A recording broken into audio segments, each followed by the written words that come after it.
Ու ասեմ, որ 2025 թվականի սկզբից ռուսական կողմը 2 անգամ սահմանին փոխել է մասնագետներին, զուտ այդ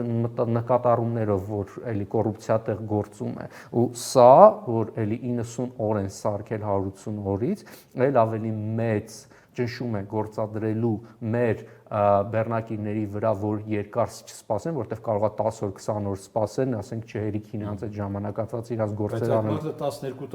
12 ամիս պետք է գնա գա, չէ՞, մի բանում։ Բացի այդ, պիտի հասցնի 90 օրում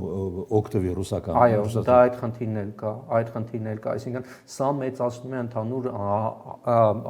ճնշումները Հայաստանի Հանրապետության վրա, եւ պետք է հասկանալ, որ Հայաստանի Հանրապետությունում գները թանկ են համեմատաբար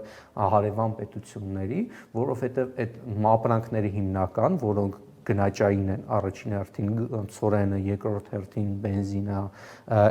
էներգակիրները, որտեղ, ասենք, կոռուպցիոն ռիսկերով լի ճանապարհով են անցնում, մենք ունենք մի հիմնական ճանապարհ եւ ստեղ հիմնականում հենց վրացական կողմն